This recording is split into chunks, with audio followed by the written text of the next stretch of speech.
Now you can find a term in any series if you know some of the sums. Now how does this work? Well, here I've got an arithmetic sequence and a geometric sequence. I can tell this is arithmetic because I'm adding 2 each time, and this is geometric because I'm multiplying by 2 each time. Now if I look at what the sum of the first term would be, well, the sum of the first term is just 1 because it's itself. Okay, what about the sum of the first 2 terms? What do they add up to? 4. Now, when I go to find the sum of the first 3 terms, which will be 9, notice how if I know the sum of the first 2, I can find the sum of the first 3 by just adding the third term. And if I want to find the sum of the first 4 terms, if I knew the sum of the first 3, even if I didn't know what they were, if this was blanked out right now, but I had my 9, I could say, well, the sum of the first 3 is 9, and then that last one we want is 7, so the sum of those 4 terms must be 16. And if all of these were blanked out, but I knew that they added to 16, and I wanted to know the sum of the first 5 terms, I could say, well, they add up to 16 so far, and then the last one's 9, so altogether they must add to 25. Now this strategy works no matter whether it's an AP or a GP. Let's just double check. These 2 add to 3, and these 3 add to 7.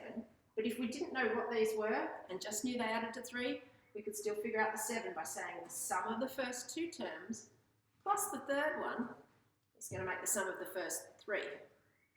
The sum of the first 4 is the sum of the first 3 plus the 4th one. And the sum of all 5 is, of course, the sum of the first 4 plus the 5th one. Okay, so this makes logical sense when we look at it like this. How can we write this as a formula? Well, let's just write down what we just thought about there. If we know the sum of the n minus 1th term, and then we add the nth term, we get the sum of all n terms. In other words, if we know the last term that we're looking for, and we know the sum of everything up to there, we can just add those together. Now, the way we see this formula written most often is we see it written in terms of the nth term. So if we rearrange this equation so the nth term is by itself, we would need to just subtract this part from both sides, wouldn't we? And we could rewrite it like this. Now, this is the way you'll see it most often used. And this is the one you should put your box around and remember.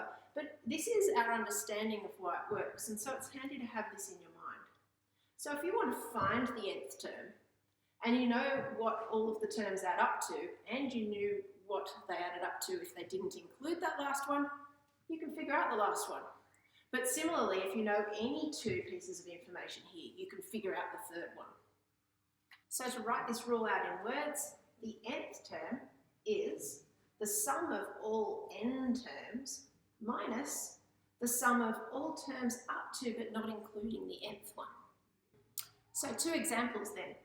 If the sum of n terms is 150, so imagine it, imagine all your terms laid out, they all add up to 150, and the last term that you're looking at in that list is 10, find the sum of everything up to but not including that last term. So all you need to do here is throw it straight into your formula.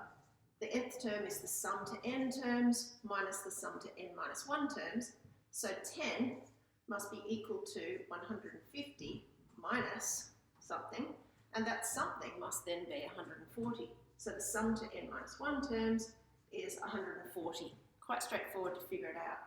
Now for this second one, this is a trickier question. It's easier to get it started, but then once you get an answer, the fact that it has indices in it is a good clue. Indices are very malleable. There's lots of different ways we can express them. So when you get your answer, you want to get it looking as simple and neat and tidy as possible. Now we need to find a formula for the nth term. All we know is the sum to n terms. So let's use this formula that we have here. If we know we want a formula for the nth term, and we have the sum to n terms, so we can put that straight in, what we don't have is the sum of n minus 1 terms, do we?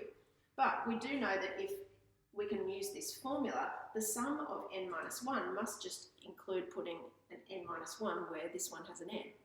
So we need to subtract 2 to the power of n minus 1. Okay, so thinking that through, all we're doing there is saying we know the sum of n minus 1 terms must be this. See how they follow the exact same pattern?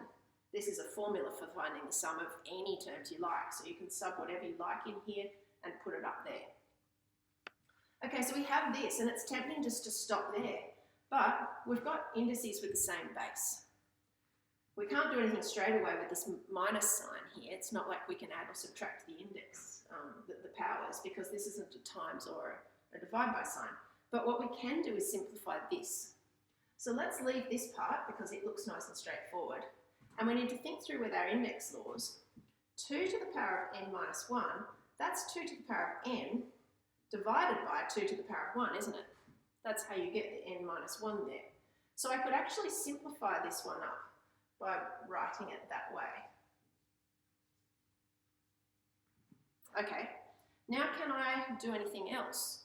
Well, both of these terms have 2 to the power of n in them, don't they? And you might say, hang on, 2 to the power of 1, why are you writing that? Why don't you just put over 2? Now, 2 ways that I would solve this from here, just different ways of thinking it through. One part of me wants to say, hey, I've got one of these 2 to the power of n's here, and I'm taking away half a 1. Now, if I asked you what's x minus half an x, you'd say it's half an x. Looks a bit trickier when you've got the indices there, but it's the same thing. So one way of thinking it through would be to say, hey, I've got half of one of these 2 to the power of n's. I've got that. Another way to do it would be to say, well, how about we factorise it? They've both got 2 to the power of n in them. Bring that out the front of some brackets. We've got a 1 and minus a half. Then when you're looking at that, you think, oh, I should have realised 1 minus a half is a half. So obviously I've got half of one of these, and that's exactly where I am there. So it doesn't matter how you get to it, there's lots of ways to do the same thing. Now, can I tidy this up even better? Well, I can actually undo what I just did to split this one up. This is 2 to the power of 1, isn't it? So if I want to tidy up this expression, this is actually 2 to the power of n minus 1. And now that's the best answer. So I'd stop there, put the nth term is equal to this. I can't get it any better than that. And I've got a nice tidy formula.